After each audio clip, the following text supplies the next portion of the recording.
Before we continue, I've been personally funding the Finding Genius podcast for 4.5 years now, which has led to 2,700 plus interviews of clinicians, researchers, scientists, CEOs, and other amazing people who are working to advance science and improve our lives and our world. Even though this podcast gets 100,000 plus downloads a month, we need your help to reach hundreds of thousands more worldwide. Please visit findinggeniuspodcast.com and click on Support Us. We have 3 levels of membership from $10 to $49 a month, including perks such as the ability to see ahead in our interview calendar and ask questions of upcoming guests, transcripts of podcasts you're interested in, the ability to request specific topics or guests, and more. Visit findinggeniuspodcast.com and click Support Us today. Now, back to the show. Before we get started, I have a quick favor. I've been self-funding the Finding Genius podcast for 5 years now. I've done over 3,000 episodes. And as you can see on YouTube, we're up over 1 million views on the channel, which is fantastic. The next thing I really want to push on is to get up to 10,000 subscribers, because once we do, we'll be able to put a donate button and we'll be able to solicit donations to help keep the podcast running and to also get the Finding Genius Foundation moving along. We have a big project studying anxiety, depression, and PTSD, and working on a product to help people overcome these problems, because I've seen them explode recently after the last 2 years of the whole virus situation. So if you would, please subscribe to the podcast. That would help us tremendously. Give us a thumbs up and check in the description for Buy Me a Coffee. It's about $5. If you could buy me a coffee, I'd really appreciate it. It would help keep the channel going, and I love coffee. Thank you.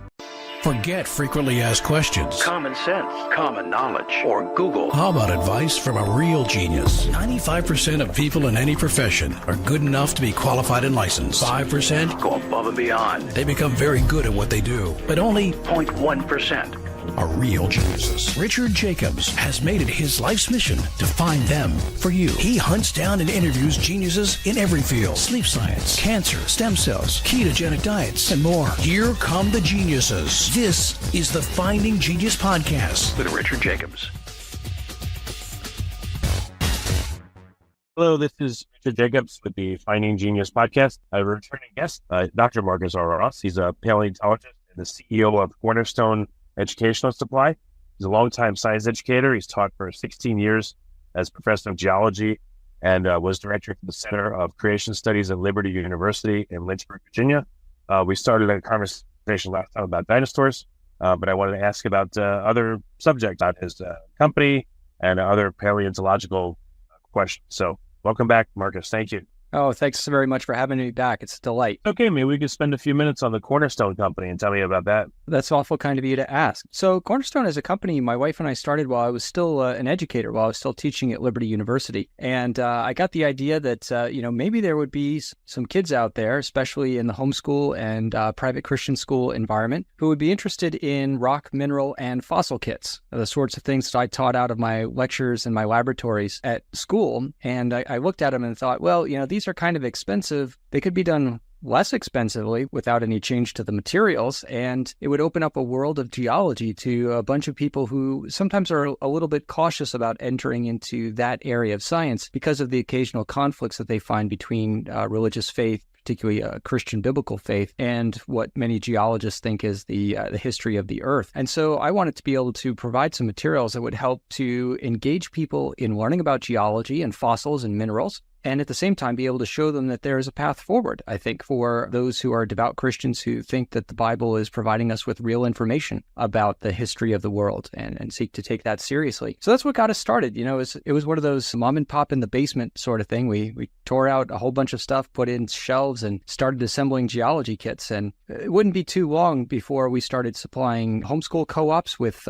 materials that they needed, expanding way beyond geology. And then we started making biology kit for online or a video curriculum company. And that started us, just expanding out into other things. And now our company specializes in making customized science kits for curricula. If you're doing homeschool stuff, or if you're doing private Christian school, or if you're in secular colleges or private Christian colleges, we do a wide variety of different types of things, anything from physics kits to geology to biology and engineering. So, whether it's beakers or breakers, we're putting it in.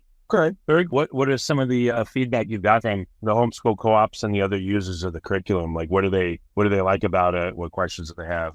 Well, one of the things that we really like to help out with is, reducing the pain of trying to find, 50 different items from 40 different stores. And so we bundle things together for, say, classical conversations communities. That's the nation's largest co-op system. And so our company produces kits that follow along with their elementary school science so that the directors can purchase, X amount of material for however many students that they have. And, they get this big box and know that the only thing they have to do is head over to a grocery store for a couple of other household items, and they're pretty much set for the year. So convenience is a huge factor, and we work very hard to keep our pricing highly competitive. I don't fight against a couple of well-known websites and stores. If you can go to your local big box store and buy it, chances are it's not going in our kits. So we are going to specialize in the things that are a little bit harder to get. We're going to get you, beakers. We're going to get you chemicals that you need to do activities, dissection supplies and specimens. We're going to get you rocks and minerals that you just can't get at a local store. So yeah, as much as we can, we seek to make things really easy on folks so that they have all the stuff that would be really hard to find in one convenient spot. Yeah, I know, that's really cool. Has this inspired you to do any additional curriculum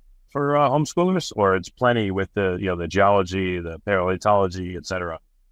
We've decided that one thing that we're not going to do too much of is make our own curriculum. You get into a curriculum, there are, dozens, hundreds of different companies that are making curriculum, and they do a very, very good job of it. So, for example, if I go to a Virginia homeschool convention, it's one of the bigger ones in the country. There's a couple hundred vendors there, and most of them are trying to sell curriculum. There's only one guy there trying to sell you a frog, and that's me. So I like those odds a little bit better. And we like to partner with curriculum producers. So, they might have a high school curriculum for science, and they're looking at it and saying, I think this would be more attractive if we had physical materials. And that's where we can come along and say, hey, we can partner with you to make what you want. And for some of our partners, we actually, they sell it on their website and we are the fulfillment center. For others, we produce it wholesale. Others, it's, kind of a consignment thing. They bump people over to our website to pick up what they need. And in any of those situations, we just have a really good relationship with those curriculum producers to not compete with what they're doing, but to make what they want out of their curriculum a fuller experience for students working at home. Okay, very cool. And where can people go to see what you have? What's the website? Sure. They can find us on the web at cornerstone-edsupply.com. So cornerstone.edsupply.com is where you can go to find a whole bunch of different stuff. And I can tell you, especially when it comes to geology, it's our particular specialty since I was a geologist, and you won't find better kits out there. We do a really good job and have got a great team of folks here who help us produce these, and they're just excellent. Okay. Well, let's switch over to the geology and the paleontology, if you would. What are some of the, the questions that you're working on right now? What gaps are you trying to fill in, or what are you trying to discover, like right now, if you're still actively considering this kind of stuff? Yeah, well, a couple of different things. As far as, say, a lot of people ask, like, hey, do you go out on digs and do stuff like that? I don't go out on many. However, before COVID hit, a colleague of mine, Dr. Matt McLean at the Masters University in California, he and I went up to Washington State to investigate a report of some dinosaur footprints, which would be the first discovery of dinosaur footprints and only the second discovery of any dinosaur material at all in Washington State. And we did find some out there at the outcrop, and we documented that and put together an abstract for the Geological Society of America in 2019. Then COVID hit and we haven't gotten back out to the site, but that's definitely on our radar as something to head back to maybe next year, because there's a couple of good scientific papers to publish on that. I also just got an invite from a friend who teaches at Cedarville University in Ohio, Dr. Don Whitmore, and he just invited me to come out to a really neat geology site, paleontology site in eastern Pennsylvania. It's actually on the property of a small church, and they have these exceptionally preserved invertebrate fossils. Some researchers have already been there and published some work, but they asked us if we would come in and take a look at what they've got. And so that's coming up just in 2 weeks, or actually, no. Yeah, 2 weeks. I'll be heading out to Pennsylvania and getting to a site that is already looking like it is just going to be spectacular. So really excited to see what's going to come of that. Dr. Whitmore is bringing students from his classes. So it's going to be a real cool experience for students doing a couple-day field excursion in the wilds of eastern Pennsylvania. It's actually in town, which is pretty cool. Yeah, so those are a couple of activities that are kind of on the standard geology stuff. Then on the areas of kind of science and faith and creation issues, we just had the International Conference on Creationism this year, actually held at Cedarville. And I had the opportunity to present one research paper there with 2 other co-authors, and also to be involved in 2 roundtable workshop kind of discussions. One on, do dinosaurs indeed have feathers? And if they do or don't, what does that mean for Christians as they think about science and faith? And the second one was a more technical issue about how do we understand where the flood rocks are versus rocks that were formed either before or after the flood. And we talked a little bit about that last time on the show. Yeah, we'll get into all that in a minute. On the digs, since you've been on a few, I don't know, what percentage of archaeologists or paleontologists or geologists actually go out of the lab? Which one, how many are stuck in the lab and never go out?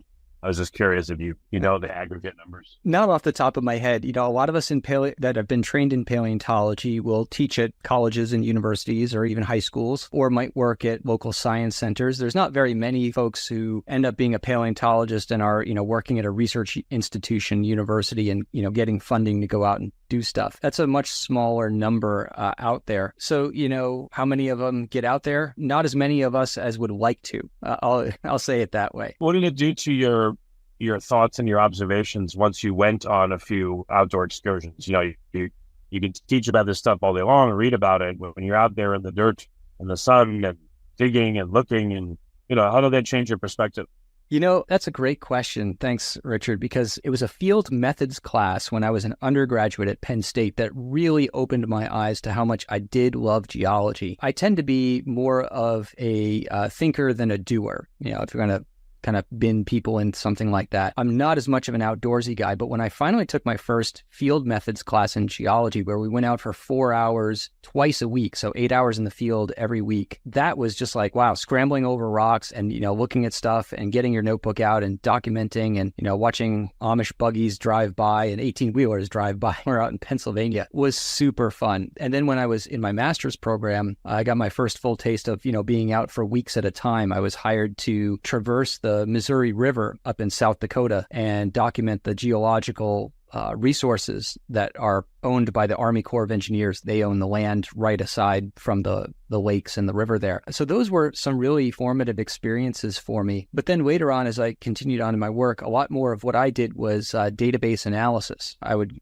go to museums and catalog everything I could find about the particular critters that I was interested in. For my PhD, those were mosasaurs, big swimming marine reptiles. And then I'd come back from those trips and I'd try to work out what do these data mean when we start looking at diversity, extinction, origination rates, the total amount of mosasaurs that seem to be in a set of strata at any given time. So those were the types of questions that really interested me. I was really interested in kind of pattern analysis. But every once in a while, it's good for me to, put the hat and the vest on, grab my hammers and go out and hit a rock and enjoy God's creation and what he's hidden inside.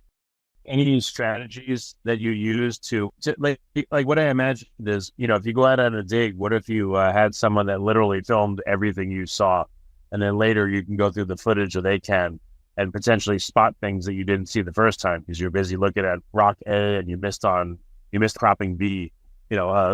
Any strategies or thoughts you had to not even make it a one-time experience, but to take it back with you and keep finding more and more from the same experience, knowing that it's precious to spend your time to physically be somewhere. That's a very interesting concept and something that in paleontology we don't usually think about, bringing along cameras to video document. We certainly would bring along cameras and, take lots of photographs. That was one thing that my undergraduate advisor told me. He said, for your art class, take either drawing or photography so that you're going to be able to illustrate things well and represent them well. And I should have taken photography. I did the illustration class. But here's a fun little secret. Actually, the vast majority of cool stuff that is found by paleontologists is first discovered by amateurs. The vast numbers of people that are out there that enjoy rocks and fossils and like going out on the weekend versus the professors and the museum workers that are, in their lab or in their class all day. And then they hit the weekend, they want to do something else. And so really a lot of paleontology is discovered because of lay folks that find interesting things and then call up, their local college or museum and say, hey, we got this neat stuff out on our property. Can you send somebody to take a look? Or, can I bring some stuff in and let you see it? And the dinosaur footprints that are out in Washington State, those were discovered not because I was wandering around there, but because somebody locally was. And he's a rock hound, and he found some stuff, and he contacted some friends who got in touch with me. And likewise, the church property that I'll be going to in 2 weeks, other people no doubt had found something there and contacted a local university like University of Pennsylvania and said, hey, we got some really cool looking stuff here. And that's really great for any of the folks that are out there listening than the norm. And if you can start working on that, then there's all kinds of opportunities. You can search for the web for local organizations or things like that. A local paleontology club. There's lots of them out there. The great thing is that you don't have to have a college degree or be trained in paleontology to do this stuff. You just need good eyes and a chance to go out and take a look at some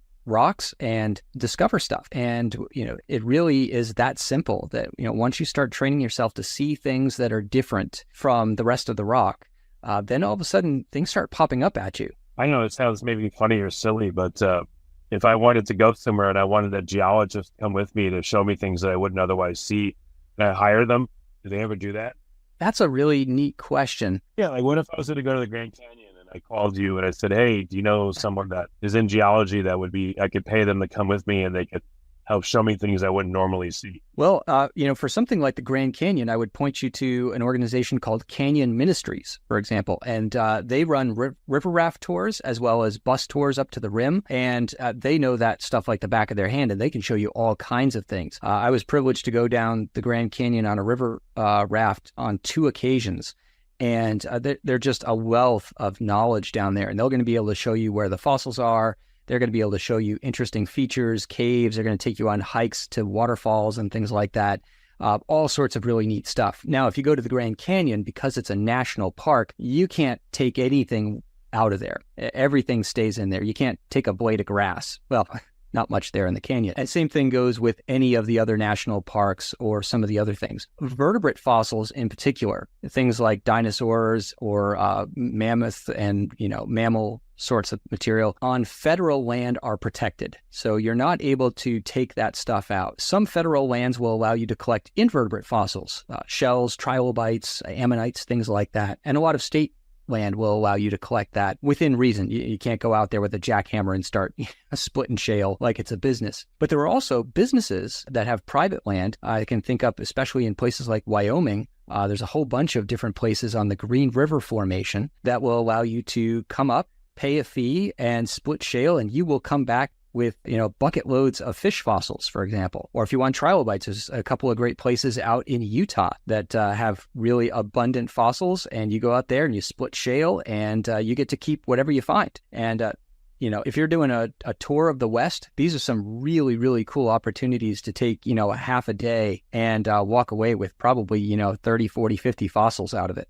I was wondering, do you ever offer people to come with you, if they pay a certain amount, for like half a day or something, and you're working at a site anyway, but, people want to see what you're doing and learn from you directly. I don't know if you or other paleontologists, geologists ever do that kind of thing.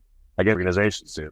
Some places do. When I was a grad student at the South Dakota School of Mines and Technology, for the paleontology field course that I was on, it was a 2-week course, that was open to the public. Other people could register to come for, 3 days or a week or something like that and excavate fossils out with the paleontologist and geologists out in the real world, out in the Badland areas. Could work with the national parks folks there. We had some other government land that we worked on for mine where we were excavating those mosasaurs, those big marine reptiles. And so there are some universities and some museums especially that do that. The Denver Museum of Science, for example, does a program similar. I think they still do it. So you might look for those kinds of opportunities. You might, check out, you're in Texas, you might check out the University of Texas system and see if their geology program, especially UT Austin, which is a huge program, really influential and important group in geology, they might have something similar. Oh, that's really cool. Okay. Well, that's great. I could see for a homeschool curriculum, if they were able to arrange a field trip for the kids, it'd be amazing. Yeah, if you just want this experience for your children, or if you want it as just an interested amateur as an adult.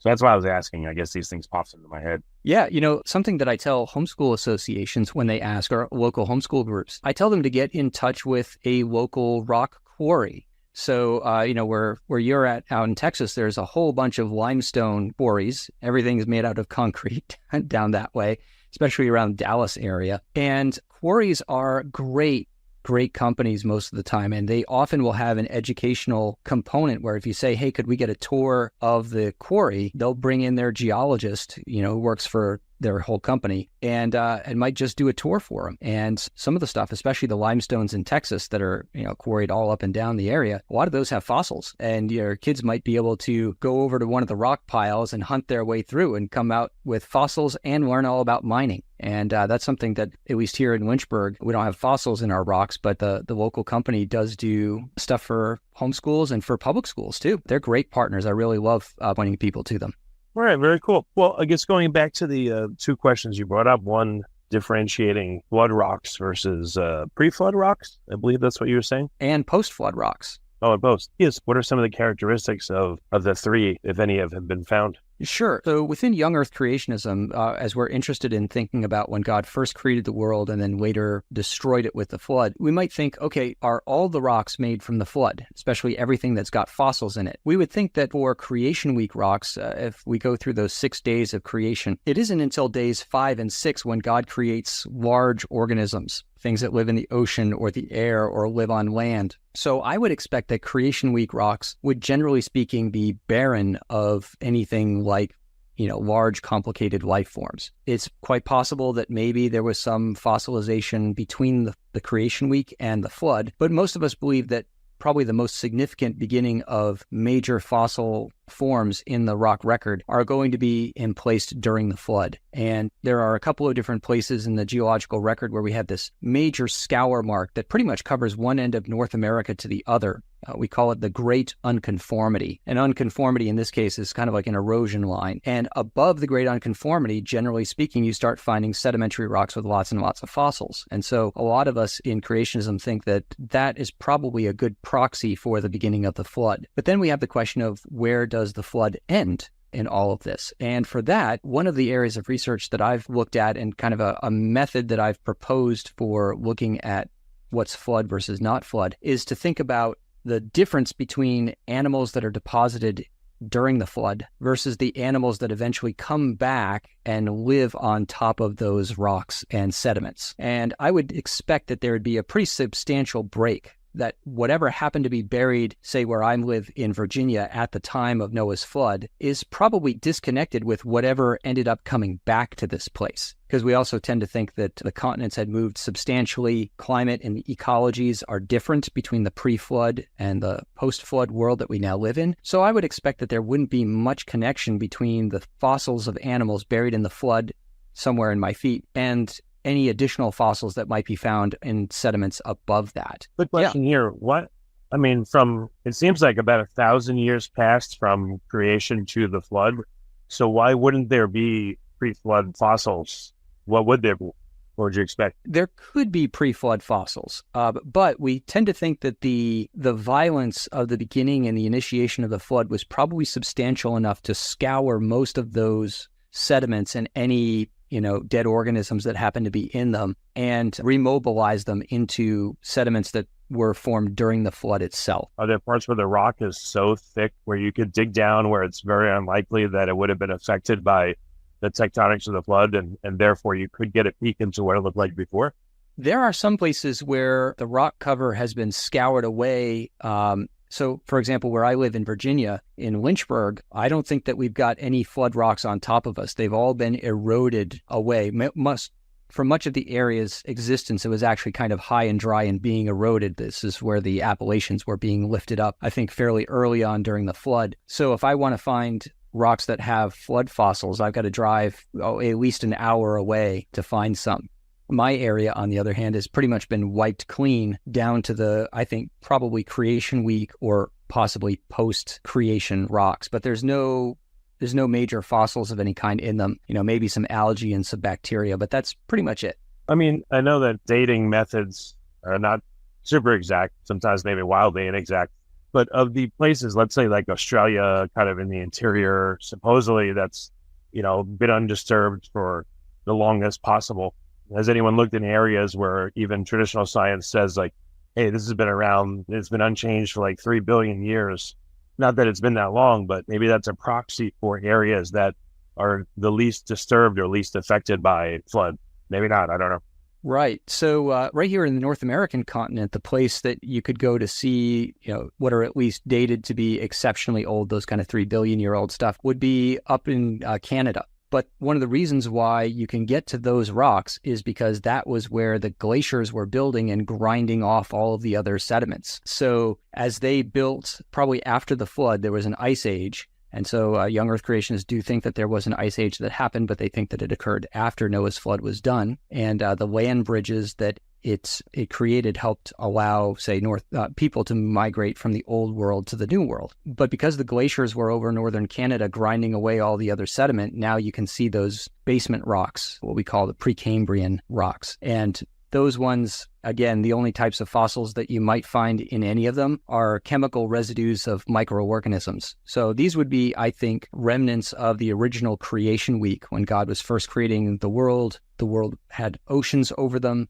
Those oceans would have been populated with microorganisms that would have been doing photosynthesis. And it's not until day 5 when God starts saying, let fish appear and sea creatures and land animals and things like that. Okay. So, is it thought that nothing observable on the earth was untouched by the flood? It was so cataclysmic, like everything was just affected. Nothing was kept hidden. I think that's right. Yeah. I don't think that there's a single stitch on the earth that is pristine from creation week to today. It's all been affected in some way, either through erosion or metamorphism, where it's been kind of baked and heated, kind of squashed and squished in various ways. That's what you see in some of these deep old stuff and the things that are around me in Lynchburg. Yeah, absolutely everything was affected because the purpose of the flood was to wipe the slate entirely clean. And it's just a really neat thing to try is read Genesis chapter 1 and in parallel be looking at Genesis chapter 8 when the flood waters start to go down. And you're going to end up seeing all kinds of really fascinating parallels in the order of events, of things like water followed by mountains or land and division of the sea, of birds showing up in the accounts before land animals and people. And the writer of Genesis is putting it this way to help us understand that the flood was such a massive and catastrophic event that it really was the undoing of creation and a restart. It was Control-Alt-Delete, basically, in modern parlance. Yeah, I guess as the waters rose, that would explain the order in which fossils have been laid down. Is that corroborative when you look at it? Yeah, that's a big component to it. There's probably other things going on, and we in Young Earth Creationism are not entirely certain what all the factors are involved in why the fossil record has the particular order that it does. One of the largest overall structures that we see in the order is the appearance of marine organisms before we get to kind of transitional marginal land environments, before we get to much more terrestrial, certainly interior land environments. And I think that probably reflects the rise of the floodwaters and pushing the ocean over onto the continents and the land, eventually catching up to the land animals later on. Well, yeah, I would think that if I was in the ocean, I'd be safe. But I guess if the volume of water, I don't know, what would it have to have doubled or tripled or 100x to reach the top of the mountains? Like, what are the estimates there? That's a great question. And actually, the volume of the ocean water doesn't change. What changes is the position of the water and how deep it is compared to the land. So right now, we've got extremely deep ocean areas, and we've got continents that poke up out of that, and they're made out of different geologic materials. The continents are mostly made of granite and another similar rock called diorite, whereas the oceans their crust is made up of basalt. For the listeners, think of Hawaiian Islands lava.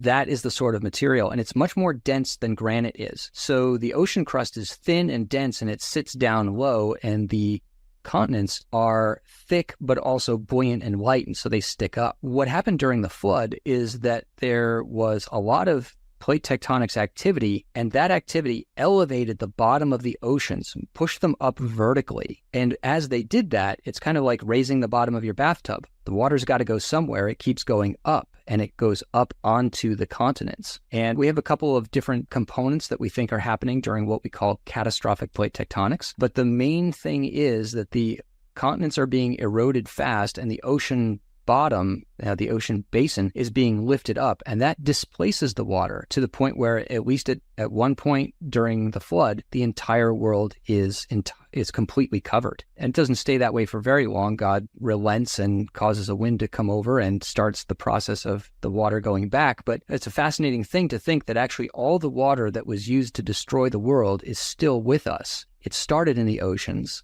and at the end of the flood, it went back to the oceans. But what are the fountains of the deep? I mean, so how would the land be upthrust in enough places so as to make the water level rise thousands of feet? Like, what would be pushing it up and below it? There would be no void space. Would it be magma, like massive amounts of magma released that pushed up the outer surface of the earth all over the place? Yeah, it is. So if you drained out all the water in the ocean and looked at the surface of the ocean, you would find that there's kind of this mountain ridge going down the middle of the Atlantic, and it zippers its way all around the world, kind of like the seam of a baseball. This is called a ocean ridge, and it's an elevated area where there's magma underneath and new lava is oozing its way out in this ridge. So we think of a mountain like this big craggy sort of thing, but rather this is a big, wide, rising mountain that has cracks down the middle of it, and new magma is being emplaced there. And that's kind of place where two conveyor belts are moving in opposite directions. During the flood, this was highly accelerated so that we had very, very fast magma emplacement, and that warm, hot ocean crust that's being made from this magma expands, and that's what's raising the bottom of the ocean floor. This stuff is not as cool and dense as the ocean floor that was there. As it's replacing it, it's expanded out. And as it cools down towards the end of the flood, eventually contracts and the water goes back into the oceans. But during the flood, you basically warmed up the bottom of the ocean by resurfacing the ocean crust. And as long as that is going on, you get about 1,000 to 1,500 feet vertical of difference between the pre-flood ocean crust and the ocean crust that's being made during the flood. That's a lot of water rise, right? 1,500 vertical feet. That's going to go over the continents substantially. And if you're eroding out the mountains at the same time, then you can get to a point where the entire world is covered. It's not like Mount Everest is around. We tend to look at the mountains in the world today and say, oh, wow, God had to bring the water all the way to the top of Mount Everest. No, Mount Everest is actually a consequence of Noah's flood. It's a result of the plate tectonic movements that crash India into Asia towards the flood's end. And we are looking at a very new and recent mountain chain that actually is still growing at a rate of about 1 to 3 inches per year. So has it been calculated that if 1,000 plus feet increase in the level of the ground, of the crust, et cetera, that was enough to allow things to flood to the point where they would be higher than any mountain? Yes, I think that's very reasonable. And not only do we have the bottom of the ocean that is being raised up, so we get this 1,500 feet or more, actually, it might be an entire kilometer. So that's even more, that's a couple thousand feet. But we also have a drag down situation that's happening where the ocean crust is meeting the continent crust. The ocean crust goes underneath the continent because it's still more dense, but it does so kind of rough and grabs onto the continent and pulls it down with it. And so the continent is also being kind of dragged downward. Now, it's buoyant enough, it's not going to go into the mantle of the earth or anything, so it's going to pop back up. But as that happens, those pop-ups are going to give you tsunamis. You might remember the tsunami that struck Japan 12 years ago in 2011. That happened from a similar type of situation where the crust of the ocean is going down underneath near Japan, and the part that was kind of being dragged along with it popped back upward, and that happened very close to shore, and so they only had about 20 minutes before the tsunami was on them. It was devastating. 23,000 people died or went missing during that particular tsunami. And this would have been happening every couple of hours, probably during the flood. And these just waves of tsunamis are moving everywhere, and that's going to be stirring up the sediment, that's going to be killing organisms, that's going to be creating huge waves to erode margins of the continents. It's devastating. It's absolutely devastating. And that matches kind of the description that we're given briefly in Genesis 7 and 8 of, you get these, it would seem to be sort of repetitive, the waters rose and all these animals died, and then the waters rose more and they rose greatly and all these things died. And then it lists all the things that died. But when you realize that the ancient Hebrews didn't have bold and italics and praise God they didn't have emojis when they were writing the Bible. Yet the way to build emphasis is through repetition. And so sometimes in the Bible, you run into some things that seem like, man, didn't they already say that? Yeah, they did. But when you're a hearer of the word, as most of the Israelites are, it's kind of like your mother talking, right? It's, how many times do I have to tell you? Well, until you get it. And that's what the Bible is doing with these repetitious clauses, trying to help you understand this was real. This actually happened. It was enormous, and absolutely everything died. And because the whole slate had to be wiped completely clean.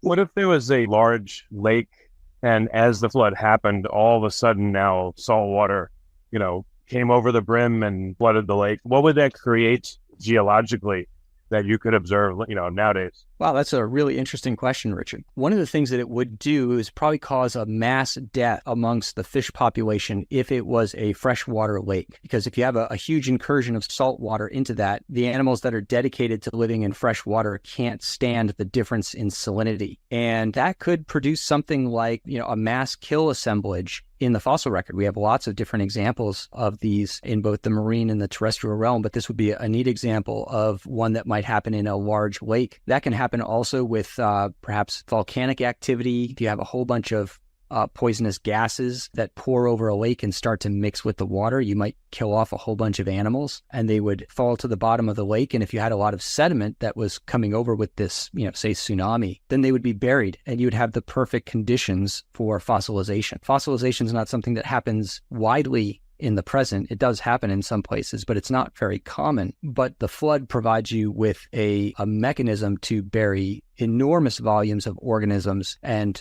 produce exceptional preservation like we see in certain places around the world. Are you able to tell when looking at fossils if they were freshwater or saltwater creatures in the marine fossils? Most of the time we're looking at marine organisms in the fossil record. The vast majority of the sedimentary rock record with fossils in it is actually marine, which is really interesting if you think about it like, wow, North America is a continent, it's above land, and by far the dominant fossils are marine animals in limestones and sandstones like beaches and shales that you kind of go, it looks like everything in North America at some point or another was underwater. And I think, yes, it was. And I think the flood's the main driver for this. Other geologists who hold to an ancient Earth, they have different mechanisms to do this as well. So when we're trying to figure out if something is freshwater versus saltwater, most of the time it's not much of a question. If you've got coral pieces and lots of clams and brachiopods and say, octopi type of animals, squid-like organisms, everything that we know about those organisms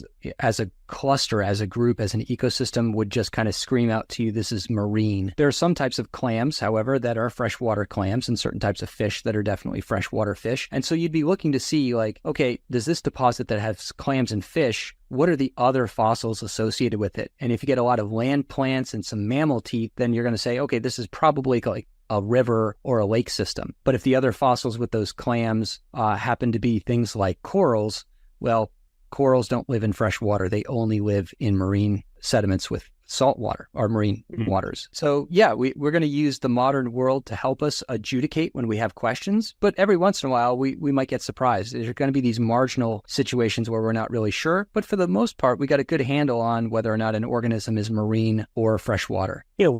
What about when seawater came into a land feature, like maybe a gigantic valley, and when the water is receded, it did not recede. So now you have salt water that's trapped essentially on land, like a saltwater lake. What happened to it over time? Well, over time, lakes geologically are considered really, we'd use the term ephemeral. They don't stick around for very long because as a low spot, not only does the water flow in there, but so do sediments, mud and sand and clay and silt and stuff like that. And so lakes over time fill up. Living here in Virginia in the South, there are no natural lakes. All the lakes that we have are man-made. So river systems are far more likely to be found than lake systems. You go up further to the north and you get into all like the Great Lakes and the Finger Lakes region of New York or stuff like that. Minnesota, the land of 1,000 lakes. But all of those lakes are formed by the retreat of glaciers. And they've happened geologically very, very recently. So during the flood, I'm expecting a lot of erosion and probably not a whole lot of lakes beside a few standing lakes towards the end. But I expect that a lot of the geological activity after the flood is going to change that dynamic around, and we're going to end up seeing different things. Okay. Why is there fresh water and salt water? Why is fresh water over land masses and in between land masses and salt waters in the oceans? Yeah, that's a good question. It does have an answer. So it's not unanswerable. It has to go with, think back to like fourth grade when we learned about the water cycle. So we get evaporation of water out of the ocean for the most part. That's the main area where evaporation happens. And when evaporation happens, the salt doesn't come with the water very much. It tends to stay inside the ocean itself. So we evaporate all of this basically fresh water out of the oceans, and then that will rain either back on the ocean and just mix in with the salt again, or it will rain on land. And land doesn't have anywhere near as much salt in its soils and rock formations. And so we end up with freshwater rivers and freshwater lakes and things like that on the terrestrial side of things. And it's only going to be in weird environments like Death Valley or Great Salt Lake or the Dead Sea where you find saltwater lakes on land. And the situation with those is that those are areas that have no outlet to the ocean. So the water comes in and it's stuck there in some sort of very warm, very dry, evaporating place. And so the fresh water, once again, evaporates out of the Great Salt Lake, for example, but it leaves its salt behind. And as a result, the Great Salt Lake just becomes saltier and saltier over time. And it's gotten smaller over time. It used to be much, much larger, and it's a small area. So if you ever see anybody, doing races and they're trying to break a land speed record, they're out there on the salt flats of Utah. That salt flat used to be part of the Great Salt Lake, but it is all evaporated away, leaving just the salty crust behind. So that's why we have salt water in the oceans and fresh water on land. Land doesn't have the salt content that the ocean does, so when the water comes down and flows, it makes freshwater, streams and rivers and such. There would have to be an initial great reservoir of salt in the ocean areas. Does that come from the basalt, or like where would this come from originally? Well, it could have been created salty to begin with. Salt water is obviously something that helps to support vast numbers of living organisms around the world. There's more biomass in the oceans than there is on land. And so a salty ocean of some kind, I think, would probably be part of the initial creation. Secular approaches to understanding Earth history would have the water of the Earth's oceans getting saltier early on in Earth's history. So in their view, say the first, 4 billion years ago, 3 billion years ago to 2 billion years ago is when the water is actually becoming salty. And, by the time we get to today, it's plenty salty and, maybe getting a little saltier, but not too much. Well, I guess you'd expect, even though they're enormous, are the oceans evaporating and causing more fresh water on land in the aggregate over time? Or they're so big, they're so pervasive that it's really not changing at all, the levels of the ocean and the concentration of salt? It's not changing much at all. The oceans are so vast, and on average, they're, 2 miles deep or so. Actually, probably the average is about 3 miles deep. And in some places, very, very deep, other places much more shallow. But it's hard to envision just how much water is in the ocean and how that stabilizes the whole system. So when I would taught an earth science class and a geology class at Liberty University, I would show my students a series of charts to help them visualize this. So if we take all of the ocean water and turn it in, or all the world's water and turn it into just a bar, just kind of a vertical set of lines, 97.5% of all the water on Earth is in the oceans. And so that's a lot, 97.5. 2%, a little bit more than 2%, is in the glaciers. And that represents 80% of, say, all the fresh water on Earth. So 80% of the fresh water on Earth is represented by ice cubes in the North and South Pole. Wow. And then when you break that down and you're looking at all the fresh water, so you got, actually it's about, I think, 60 some odd percent in the glaciers. And then you've got, where's the remainder? Well, 30% of it is in the groundwater that we tap, that we don't see. That's actually the world's most important water resource is groundwater. It's why you can have an arable plot of land in West Kansas. It's only because of groundwater. So yeah, ice cubes that we don't have access to and groundwater that we have to dig sometimes miles down in order to access represents the vast majority of all the fresh water. All the lakes and the streams, they make up a tiny fraction of 1% to get us back to that original bar of all the water on Earth. So all the fresh surface water in the world represents less than 1% of all available water. Oh, it's less than 1/100 of 1%. Wow. Yeah. And yet this has been the most important components of human civilization since the very beginning, right? Every major civilization was built right along a river, for example, or at places where water was accessible around lakes and things like that. So tremendously important, but makes up just a fleetingly small amount of the water out there. And it's really the ability for us to tap things like groundwater and then to tap our energy resources like coal, oil, and natural gas that have allowed people to become into the billions of numbers. If it weren't for these resources, there's no way we could support that number of people on the planet. We couldn't all live during the Mississippi River or the Nile and whatnot. There's just not enough land. It's amazing. Well, very good. Marcus, I mean, I could talk to you for a lot longer, but we're out of time. This has been a great call. Let's recap. Where can people find out more about your work and your company and, et cetera? Well, thank you. They can find out about our company at cornerstone-edsupply.com for Cornerstone Educational Supply. And you can catch up with me and my antics and what I'm up to through our company's Facebook page. And I've got a Facebook page too for Marcus Ross. And if you Google Dr. Marcus Ross, paleontologist, you'll find a lot of things that I'd probably rather you not see. People who don't like me very much that write about it and whatnot. But nonetheless, that'll be a great place for take a look and find out a little bit more about what's going on. And within creationism, I think we're in a really fascinating time. There's a lot of great work going on, and we'll get a chance maybe in the future to talk about some of the cool research that's being done out there. Excellent. Well, Marcus, thank you so much for coming on the podcast again. I appreciate it. Absolutely. Thank you. If you like this podcast, please click the link in the description to subscribe and review us on iTunes. You've been listening to the Finding Genius podcast with Richard Jacobs. If you like what you hear, be sure to review and subscribe to the Finding Genius podcast on iTunes or wherever you listen to podcasts. And want to be smarter than everybody else? Become a premium member at findinggeniuspodcast.com. This podcast is for information only. No advice of any kind is being given. Any action you take or don't take as a result of listening is your sole responsibility. Consult professionals when advice is needed.